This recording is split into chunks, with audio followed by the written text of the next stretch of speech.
Ya, saudara, kita akan melanjutkan pelajaran kita.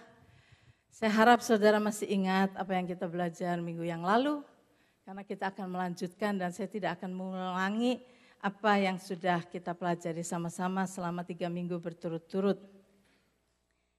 Dan pada bulan ini kita sedang belajar mengenai the authority of the believer. Jadi the believers, kita ini adalah orang-orang percaya. Dan sebagai orang-orang percaya kita sudah diberi oleh Tuhan otoritas atas dunia ini, saudara. Saya sudah berikan ayat-ayatnya pada minggu yang lalu, pada minggu yang sebelumnya Pastor Jo sudah bawakan, jadi saya tidak akan ulangi lagi.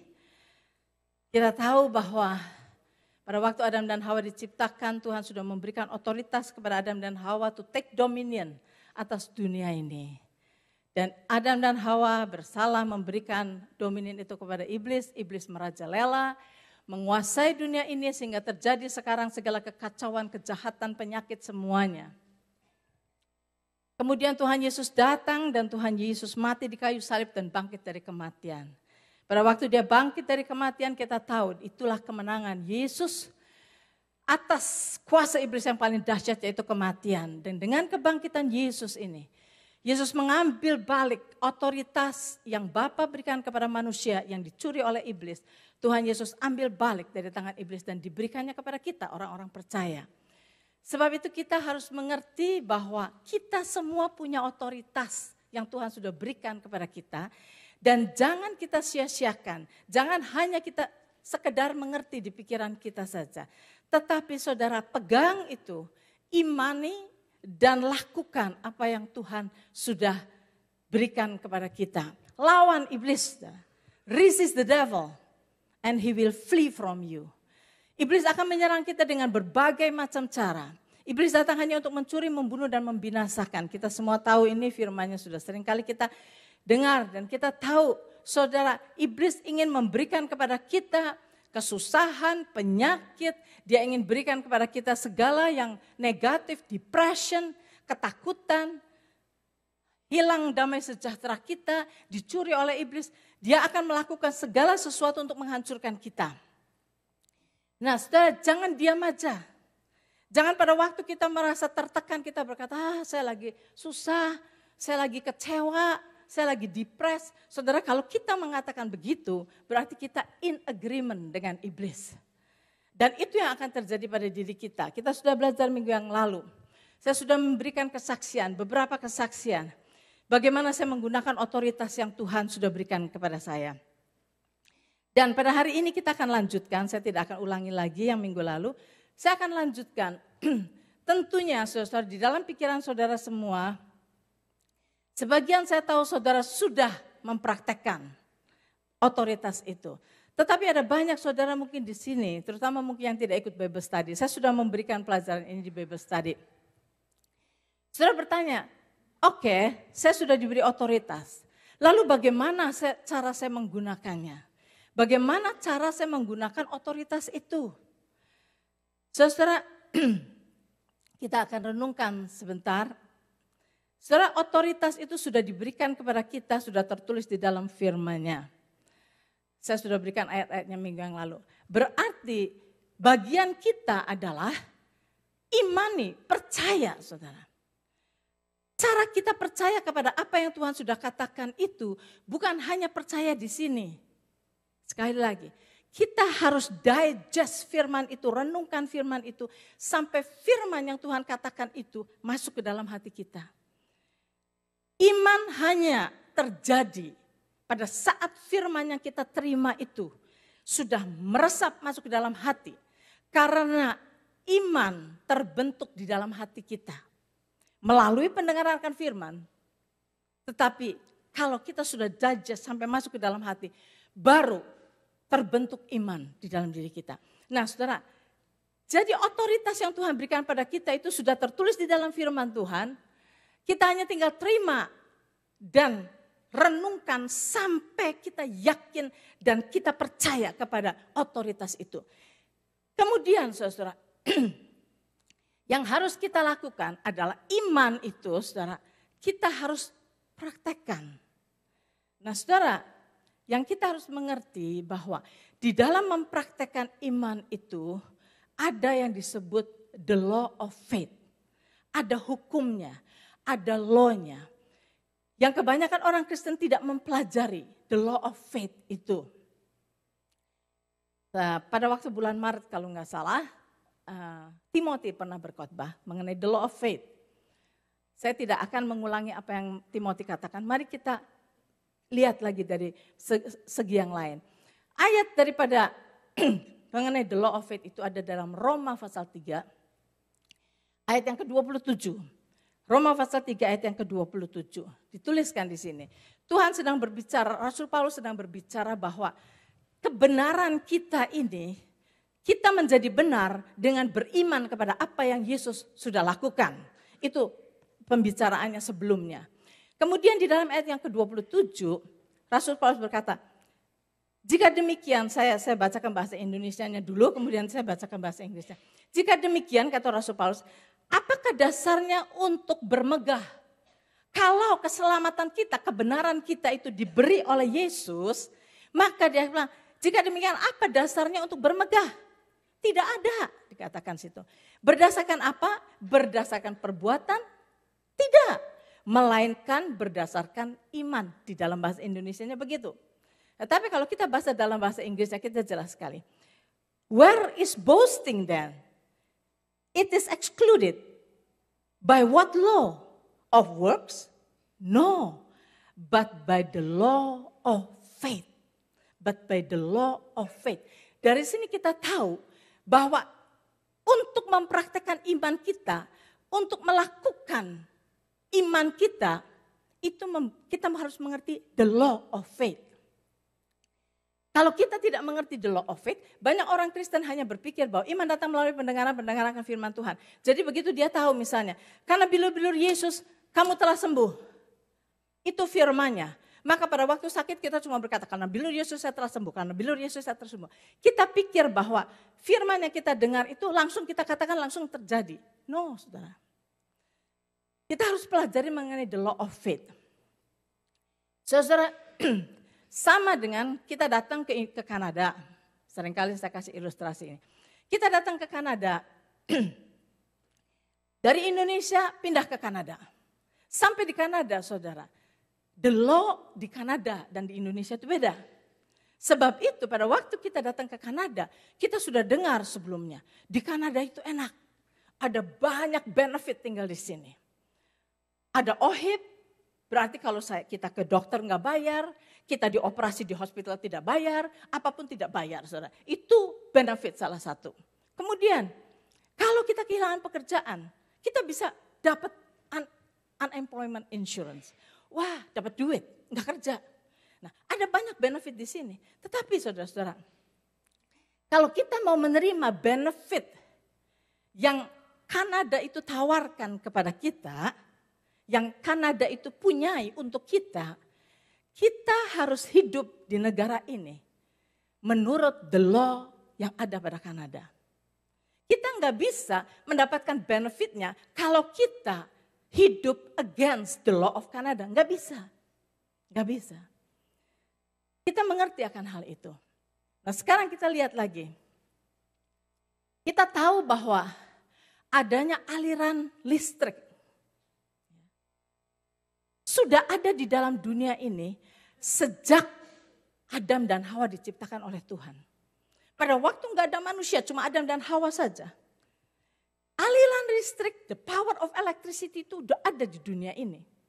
Tetapi kita tahu bahwa beribu-ribu tahun tidak ada manusia yang mengerti menggunakan tenaga listrik itu. Gak ada orang yang mengerti. Sehingga mereka tidak menerima benefit daripada the power of electricity.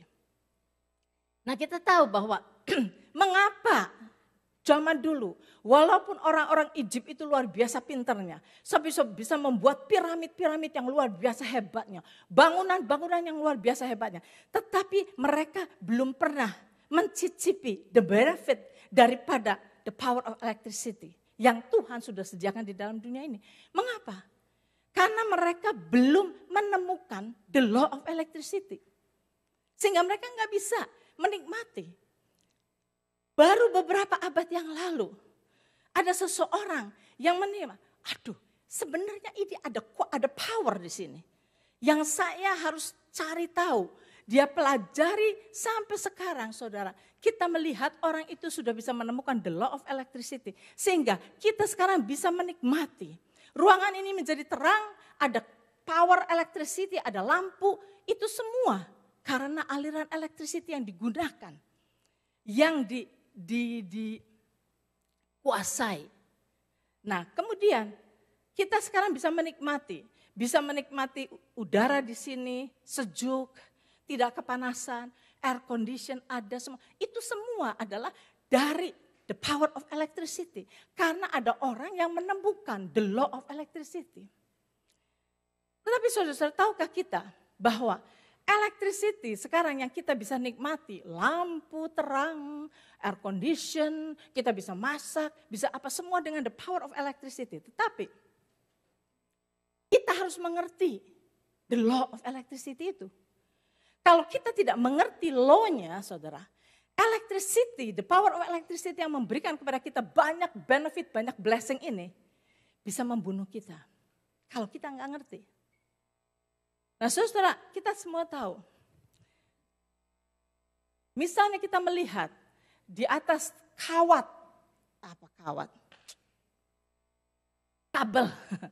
kabel, elektrik ya, yang ada di pinggir jalan itu. Dari pol satu ke pol lain ada ini, kawat electricity. Haus, itu di sebelah saya. Sudah dikasih tapi lupa bawa. Thank you.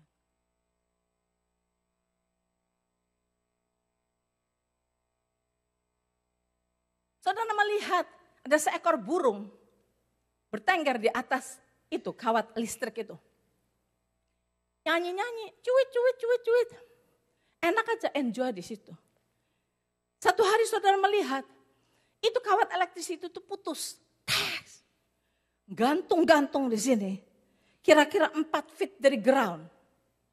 Nah sekarang ada seseorang lewat situ. Loh kok ini putus ya?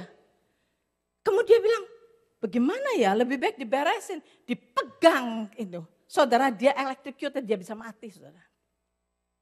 Nah kita mungkin tanya, kenapa itu burung bisa ningkring di situ nyanyi-nyanyi? Orang ini yang berbuat baik mau beresin itu kok mati? Yang salah siapa? Apakah yang salah electric company itu yang berkata, oh I don't like that man, I will kill that man, boom mati gitu. Tapi I like bird, biarin dia nyanyi. Bukan. The reason itu terjadi adalah karena ada law yang orang ini tidak mengerti. Karena dia grounded, maka pada waktu dia pegang kawat itu, dia terhajar oleh the power of electricity, dia mati. Tapi burung itu enggak grounded, dia ada di atas sana. Jadi saudara, kita harus mengerti sebagaimana electricity ada law-nya yang begitu baik. Kalau kita tidak mengerti, bisa membunuh kita juga.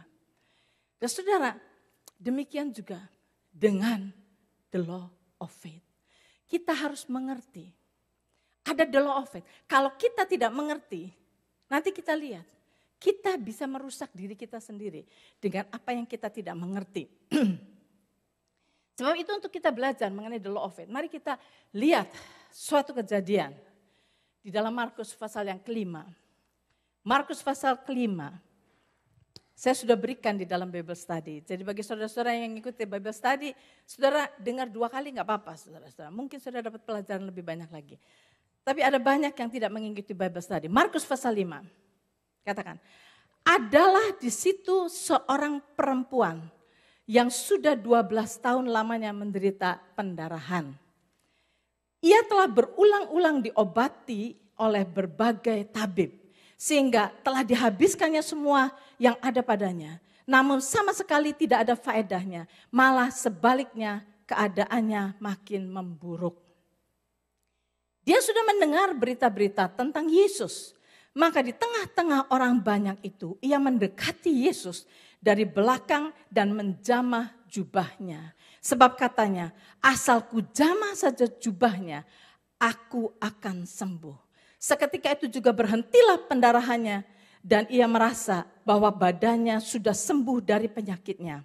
Pada ketika itu juga Yesus mengetahui bahwa ada tenaga yang keluar dari dirinya. Lalu ia berpaling di tengah orang banyak dan bertanya, siapa yang menjamah jubahku? Murid-muridnya menjawab, engkau melihat bagaimana orang-orang ini berdesak-desakan dekatmu. Dan engkau bertanya, siapa yang menjamah aku? Lalu Yesus memandang sekelilingnya untuk melihat siapa yang telah melakukan hal itu. Perempuan itu yang menjadi takut dan gemetar ketika ia mengetahui apa yang telah terjadi atas dirinya, tampil dan tersungkur di depan Yesus dan dengan tulus memberitahukan segala sesuatu kepadanya. Maka kata Yesus kepada perempuan itu, hai anakku, imanmu telah menyelamatkan engkau. Pergilah dengan selamat dan sembuhlah dari penyakitmu. Saudara, kita melihat di sini, kita akan belajar mengenai the law of faith.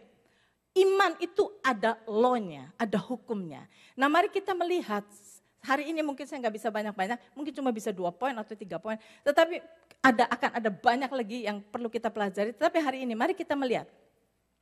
Ada seorang wanita yang sudah 12 tahun pendarahan. Nah saudara lihat, bayangkan. Kalau seorang sudah pendarahan 12 tahun loh. Bukan sebulan, bukan 1 tahun. 12 tahun. Sudah bisa bayangkan keadaan daripada wanita ini. Wanita ini lemah luar biasa tentunya. Nah dikatakan di sini. Di dalam ayat yang ke-27. Perempuan ini sudah mendengar berita-berita tentang Yesus. The first law. Bagaimana saudara kita bisa mendapatkan iman? Bagaimana iman timbul di dalam diri kita?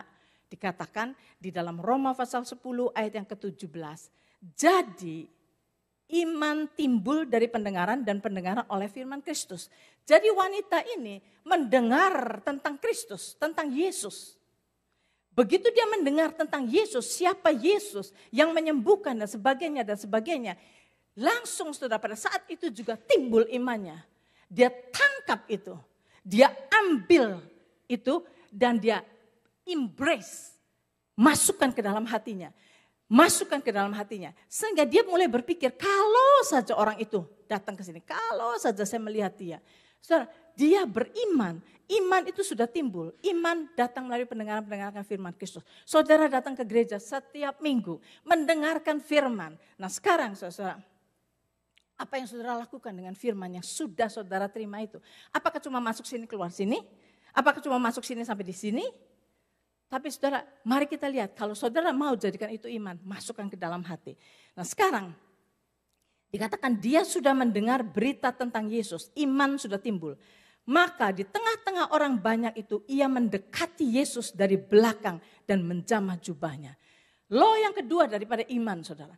Kalau kita percaya akan apa yang Tuhan katakan di dalam firman-Nya. Kita percaya apa yang kita dengar dari firman Tuhan. Step yang kedua yang harus kita lakukan adalah bertindak, saudara. Do it, bertindak. Jangan hanya cuma tahu saja, tetapi kita harus bertindak. Di dalam Yakobus pasal yang kedua ayat 17. Diberikan oleh Timotius waktu itu juga. Demikian juga halnya dengan iman. Jika iman itu tidak disertai perbuatan, maka iman itu pada hakikatnya adalah mati. Iman itu dead. Nah sekarang saudara, tanya kepada diri saudara sendiri. Saudara mendengar firman Tuhan setiap kali perjamuan kudus, Pastor Jo bilang, kita terima perjamuan kudus ini, percaya. Roti ini adalah tubuh Yesus yang telah dipecah-pecahkan untuk kamu. Dia dicambuki untuk menanggung sakit penyakit kita. Karena bilu-bilunya kita telah sembuh. Saudara, kita tahu firman Tuhan. Nah saudara udah dengar, because of Jesus' stripe you were healed. Pertanyaannya, apakah saudara percaya? Pasti saya percaya. Saudara akan jawab, percaya. Oke, percaya. Sekarang saya mau tanya, apakah kepercayaan saudara sudah menjadi iman atau belum? Saudara renungkan, hanya saudara yang tahu. Saya nggak bisa menghakimi. Apakah sudah menjadi iman atau belum? Hanya saudara yang tahu. Nah, saya bilang, sudah belum ya? Saya nggak tahu. Oke, cek. Oke, saudara. ceknya begini. Kalau saudara merasa sakit, oke, ada tanda-tanda sakit. Apa yang pertama nongol di kepala saudara? Ada aspirin nggak ya? Oh, kita mesti ke dokter nih. Atau because of Jesus stripe. Yang mana dulu yang saudara ingat? Yang mana dulu saudara ingat? Kalau saudara sudah membuat firman itu iman, maka saya percaya pada saat kesakitan itu terjadi, nomor satu, because of Jesus I'm healed, sebab itu saya mulai mau menggunakan otoritas yang Tuhan berikan pada saya. Nah, nanti di pelajarannya sendiri, Tuhan tidak menyuruh kita untuk berdoa, Tuhan sembuhkan saya. Bukan, kalau saudara berdoa, Tuhan sembuhkan saya, salah saudara. Tuhan berkata it is finished, pekerjaan Tuhan sudah finish. Tuhan berkata speak to the mountain. Kalau kamu percaya, kamu speak to the mountain will be removed. Kalau kita percaya, speak kepada penyakit kita, saudara. That is authority yang Tuhan sudah berikan pada kita. Tetapi kalau selama ini, setiap kali sakit, kita cari obat. Setiap kali sakit, nomor satu kita ke dokter, saudara. Saya tidak against dokter, saya tidak against obat. Oke, ini cuma tes buat saudara. Untuk saudara tahu, apakah firman itu sudah jadi iman atau belum. Gak apa-apa, obat juga menyembuhkan saudara, dokter juga menyembuhkan saudara, gak apa-apa. It's okay, semuanya okay. Cuma saya tanya, kalau saudara mau cek dirimu sendiri, apakah saudara beriman atau tidak, lihat daripada act pertama pada saat saudara menghadapi problem. Itu yang saudara mesti cek. Karena iman tanpa perbuatan is nol besar. Kalau kita mau bertumbuh di dalam Tuhan, iman kita mau bertumbuh, saudara, praktis. Saya sudah terangkan minggu yang lalu, apa yang saya lakukan. Jadi saudara, kita harus melakukan apa yang kita percayai. Dan untuk melakukan apa yang kita imani itu saya katakan, tidak selalu cespleng satu kali jadi. Enggak. Kita perlu latihan. Minggu yang lalu saya sudah berikan kepada saudara. Latihan saudara. Dari hal yang kecil. Flu itu enggak bikin mati. Saudara. Latihan dari flu dulu. Ya. Tapi kalau saudara enggak mau latihan, nunggu sampai kanker tingkat keempat. Nah, saudara mau beriman, udah kelewat. Saudara, udah kelewat. Sebab itu kita harus latihan dari hal-hal yang kecil. Mari kita next. Step pertama, iman. Datang melalui pendengaran firman. Step kedua, iman itu kalau saudara beriman, bertindak. Kalau saudara enggak bertindak, berarti belum jadi iman. Yang ketiga, mari kita lihat. Saya baca lagi ayat 27. Dia sudah mendengar berita-berita tentang Yesus, maka di tengah-tengah orang banyak itu ia mendekati Yesus dari belakang dan menjamah jubahnya. Sebab katanya, asal ku jamah saja jubahnya, aku akan sembuh. Saudara, dia speak. Apa yang ada di dalam imannya, dia speak. Asal ku jamah saja jubahnya, aku sembuh. Iman, speak. Saya sudah berikan ayatnya minggu yang lalu. Baca lagi saudara. Roma pasal 10 ayat 10 dikatakan. Karena dengan hati orang percaya dan dibenarkan. Dan dengan mulut orang mengaku dan diselamatkan. Dengan hati orang percaya dibenarkan dan dengan mulut orang mengaku diselamatkan. Saudara, saya tahu firman dari Roma pasal 10 ayat 8, 9, 10 itu talking about keselamatan. Saya ngerti. Tetapi do you know saudara, keselamatan itu bukan cuma saudara tidak masuk neraka dan masuk surga saja. Bukan cuma itu. Keselamatan itu wholeness saudara. Kalau saudara dari bangkrut menjadi punya uang, itu keselamatan. Kalau saudara dari sakit jadi sembuh, itu keselamatan. Segala yang dari negatif kepada positif, itu adalah keselamatan. Dan Tuhan kata ke sini, karena dengan hati orang percaya dan dibenarkan, dengan mulut orang mengaku dan diselamatkan. Jadi saudara, kita jangan hanya cuma percaya di dalam hati aja. Percaya karena bilur Yesus saya telah sembuh. Karena bilur Yesus saya telah sembuh. Bukan percaya dalam hati saja, speak. Apa yang saudara percaya? Katakan, orang ini berkata, Asal ku jamah saja jubahnya, aku akan sembuh. Inilah iman. Iman itu berbicara. Kalau saudara mau lihat ayat Roma pasal 10 itu, dari sebelumnya, saya bacakan, saya enggak kasih ayatnya, tapi kalau saudara bisa. Roma pasal 10 itu, dari ayat yang ke-8 kalau enggak, saya katakan begini. Tetapi apakah katanya? Ini, firman itu dekat kepadamu, yakni di dalam mulutmu dan di dalam hatimu. Itulah firman iman yang kami beritakan. Jadi firman itu ada di hati dan di mulut. Jangan cuma di hati saja, di mulut saudara. Dan justru mengatakan di mulut ini yang enggak gampang. Karena apa? Karena kalau saudara sakit dan saudara berkata kalam bilur Yesus saya sembuh, saudara kayak orang gila. Orang akan bilang kamu fanatik. Kamu itu denying your pain. No saudara. I'm speaking the word. Saya berbicara kemarin, saya kasih kesaksian. Bagaimana pada waktu saya kesakitan sampai seperti itu. Saya tumpangi tangan pada diri saya sendiri, saya bilang di dalam nama Yesus saya telah sembuh. Karena firman Tuhan berkata begitu. Apakah saya sembuh? Enggak, saudara, langsung masih sakit. Tapi saya bangun, saya jalan, saya turun di dalam kesakitan dan saya katakan saya declare I am healed. Kalau saya mengatakan ini di depan saudara-saudara pasti bilang, Hana itu fanatik. Hana itu denying herself. Bukan. I am standing on the word of God. Ada bedanya saudara. Saya mau stand on the word of God. Kalau Tuhan berkata begitu saya percaya. Tuhan berkata Tuhan tidak akan alter janji Tuhan. Tuhan akan berikan itu kepada kita. Sebab itu saudara, mari kita juga berkata begitu. Karena saudara tahu, kemarin saya sudah sebutkan ayatnya. Hidup dan mati ditentukan oleh lidah kita. Bahasa Inggrisnya death and life, bukan life and death. Death and life is in the power of the tongue. Nah sekarang saya mau berikan lebih lagi dari ayat ini. Yaitu dari Yakobus pasal yang ketiga. Kalau saudara mau baca, Yakobus pasal yang ketiga. Ayat 3-5. Lidah itu saudara. Kata-kata kita saudara. Kalau saudara katakan death and life itu terlalu broad. Saya mau katakan lidah kita memberikan direction di dalam hidup kita. Mari kita lihat. Ayat yang ketiga. Kita mengenakan kekang pada mulut kuda.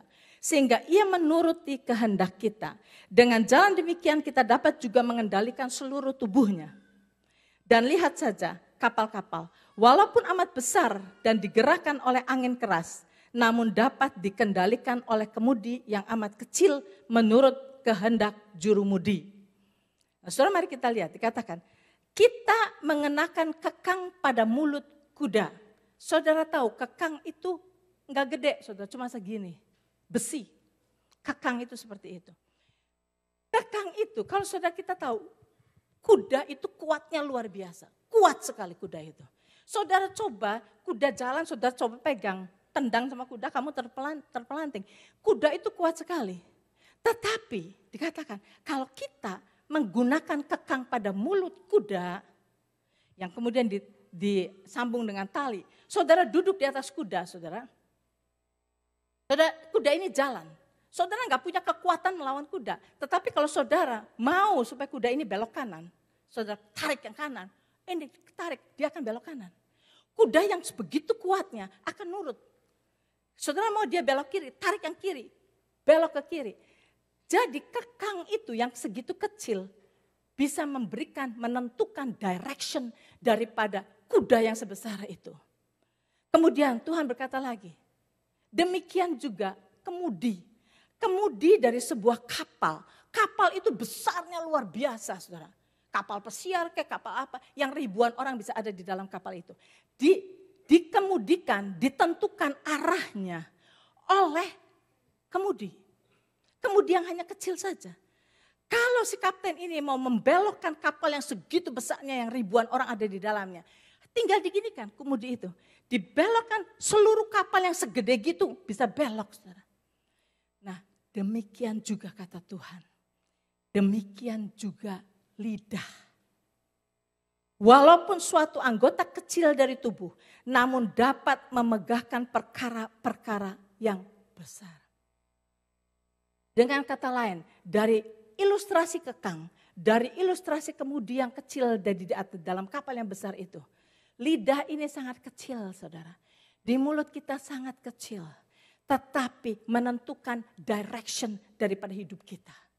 Kalau kita tidak hati-hati dengan lidah kita. Saudara, kita kebanyakan pada saat kita sakit. Saudara ya, saudara sakit. Kemudian ada teman telepon, bagaimana katanya kamu sakit? Iya, aduh ya, kepala pusing, muntah-muntah, badan sakit, perut sakit-sakit. Semua saudara describe semua kesakitan saudara, gitu kan? Nah kemudian, ya kan dia tanya, bagaimana? Ya saya ceritakan kan, saya nggak bohong kan, gitu kan? Iya oke. Nah si A ini kasih tahu temannya, kasihan lu, si Anu lagi sakit. Dia bilang, oh ya, dia telepon si temannya, bilang, katanya kamu sakit. Iya, bagaimana keadaan kamu? Ya gini lah, kepala pusing, muntah-muntah, perut sakit, ya lemas badan-badan gini-gini. Ngomong lagi gitu kan. Ada teman lagi, telepon lagi. Katanya kamu sakit. Iya, gimana? Ya kepala pusing. Maksudnya, saudara keep on repeating. Saudara tahu, segala sakit penyakit Tuhan berkata, Tuhan sudah tanggung sakit penyakit itu pada tubuh. 2000 tahun yang lalu. Lalu saya masih rasa sakit. That is the symptom yang iblis mau berikan kepada kita. Nah sekarang decision ada pada kita. Kita mau percaya apa yang Tuhan katakan bahwa bilur-bilur Yesus sudah menanggung sakit penyakit kita. Atau kita mau in agreement dengan iblis yang mengatakan bahwa ya saya ini sakit, saya mau kena flu, saya rasanya punya penyakit berat. Kata dokter ini gak bakal sembuh 5 bulan. Nah saudara, kalau saudara berkata begitu, you are in agreement dengan iblis. Yang menentukan arah daripada hidup kita itu adalah kita sendiri. Bagaimana kita menggunakan lidah kita. Tuhan berkata, lidah ini seperti kemudi, seperti kekang di mulut kuda. Yang menentukan arah hidup kita. Semakin kita, kenapa saudara kita seringkali mengatakan, iya sakit semua, badan saya bangun juga susah, gini-gini. Karena kita ingin attention dari orang. Kita ingin orang merasa kasihan sama kita. Kalau orang berkata, aduh kasihannya kamu ya, kasihan. Aduh kita senang gitu. Kasihan, iya pusing sekali, muter-muter. Aduh kasihannya kamu. Jadi bagaimana? Ya muntah-muntah. Ya, oh, aduh kasihannya. Iya kasihan. Senang dikasihannya. Nah saudara bisa milih, saudara mau dikasihani atau saudara mau menang. It's up to you. Semua up to you. Decision ada pada kita. Kita yang punya otoritas. Bukan Tuhan yang menentukan kamu sakit atau sembuh, bukan. Sekali lagi, saudara kalau mau tahu Tuhan is not in control, dengarkan firman Tuhan yang lalu. God is not in control. Tuhan sudah memberikan dunia ini kepada kita. Dunia sudah memberikan kuasanya kepada kita. It's up to us. Kita mau apa? Kita mau gereja yang tenang, yang luar biasa, yang maju. Check our mouth. Kalau kita ngobrol satu dengan ini gereja payah ya. Ini gereja gak maju-maju. Ya pimpinannya gitulah. Ya ini juga kacau. Ininya kacau. Saudara mengatakan gitu terus. Dan saudara melihat gereja gak maju. Don't blame anybody. Apa confession kita?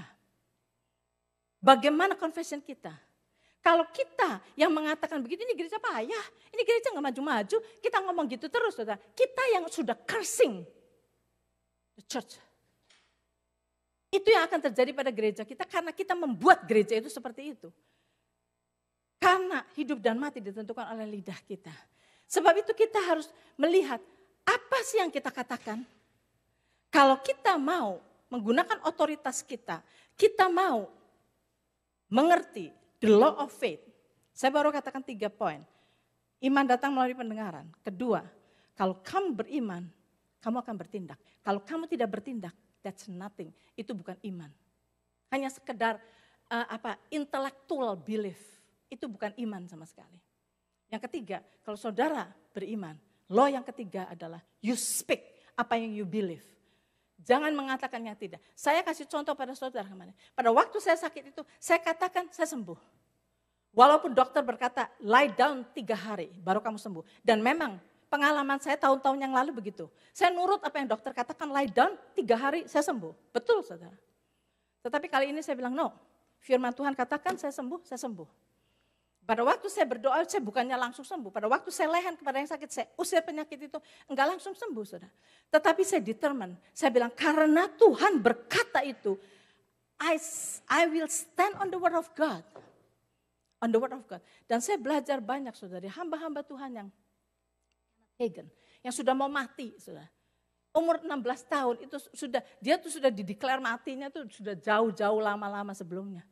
Tetapi pada waktu umur segitu, walaupun pendeta-pendeta berkata bahwa enggak ada kesembuhan lagi, tidak ada kesembuhan lagi. Tetapi karena saya bilang, no, I stand on the word of God. Sebab Tuhan berkata bahwa Tuhan telah menyembuhkan, saya percaya. Dan dia berdiri di atas firman Tuhan, dan dia sembuh. Sampai umur berapa? Saya belajar banyak sekali dari buku dia. Iman itu bertindak. Iman itu berbicara. Kalau kita tidak berani berbicara karena kita takut disangka gila, karena kita takut disangka fanatik. Saudara, kalau kita menghormati manusia lebih daripada Tuhan, itu yang akan terjadi. Tetapi kalau kita menghormati Tuhan lebih daripada manusia, saudara, apa yang Tuhan firmankan terjadi. Saya sudah kasihkan ayatnya, Tuhan berkata, I will never alter my promise sama kita. Dalam Mazmur 89, dikatakan Tuhan tidak akan mengubah perjanjiannya kepada kita. Apa yang Tuhan katakan pasti terjadi. Dan itu tinggal kita kuat atau tidak berdiri atas firman Tuhan. Atau kita mau give up. Nah, sudah saya baru yang ketiga, waktu saya sudah habis. Tetapi saya mau katakan, akan ada banyak question. Habis ini ada bebas tadi. Saya mau dengarkan question saudara. Dan kita akan sama-sama belajar. Belum selesai mengenai iman, ada banyak lagi. The law of faith, step by step by step. Kita harus pelajari dan kita harus latih diri kita. Semakin kita melatih, semakin kita akan mengenali Tuhan. Semakin kita mengalami apa yang Tuhan katakan di dalam firman-Nya itu terjadi pada diri kita. Tetapi kalau kita tidak mau melatih diri kita, cuma teori, saudara, kita tidak ada bedanya dengan orang dunia yang tidak mempunyai Tuhan. Gak ada bedanya. Orang itu depres, kita depres. Orang mereka sakit, kita sakit. Orang mereka bangkrut, kita bangkrut. Gak ada bedanya, saudara. Kalau kita mau mempengaruhi dunia ini, gunakan otoritas yang Tuhan berikan kepada kita. Latihan, saudara. Jangan tunggu sampai musibah terjadi dulu. Sampai banjir melanda kita, baru kita gelagapan. Jangan. Pada saat semuanya masih baik, latih. Pada saat banjir datang, kita bisa stand firm. Dan kita tahu bagaimana to overcome semua problem yang datang pada kita. Iblis enggak punya kuasa, sekali lagi. Iblis tidak punya kuasa. Iblis hanya berkuasa kepada kita sebesar kuasa yang kita berikan kepada dia. Itu satu law lagi kalau saudara mau tahu. Saudara harus pelajari benar-benar. Pelajari, ini bisa beberapa session pelajaran. So itu saya cuma berhenti sampai di sini. Kita harus mengerti bahwa lidah kita ini sangat important. Do not curse your family. Do not curse your church. Do not curse. Jangan pakai yang negatif dengan mulut kita. Gunakan mulut kita to bless. Kalau saudara baca tadi Yakobus terus, dia kata dari mulut yang satu keluar berkat dan kutuk. Hal itu saudara-saudaraku tidak boleh demikian terjadi. Don't use your mouth untuk mengutuki. Untuk mengatakan ini jelek, ini jelek, ini jelek. Wah pimpinannya gak bonafit gereja ini. Saudara tahu yang Tuhan pilih. Justru yang lemah, yang Tuhan pilih, justru yang bodoh. Dikatakan di dalam firman Tuhan di 1 Korintus pasal 1. Tuhan tidak banyak memilih yang hebat-hebat, saudara. Yang Tuhan pilih itu justru yang bodoh. Supaya apa? Mereka bersandar pada Tuhan. Dan Tuhan bisa bekerja full. Dengan orang yang terlalu hebat, saudara. Dia udah merasa dia bisa everything. Dia tidak butuh Tuhan. Atas sebab itu, kita harus lihat bukan perkara orangnya. Tetapi perkara bagaimana kita mengizinkan Tuhan memerintah di tempat ini. Kalau kita in unity dan welcoming Tuhan. Tuhan it doesn't matter. Kelemahan kita, kebodohan kita. But dengan engkau memerintah di tempat ini. Saya percaya everything will be alright. Semuanya akan maju, semuanya akan baik. Itu semua tergantung kepada kita. We are the one yang menentukan.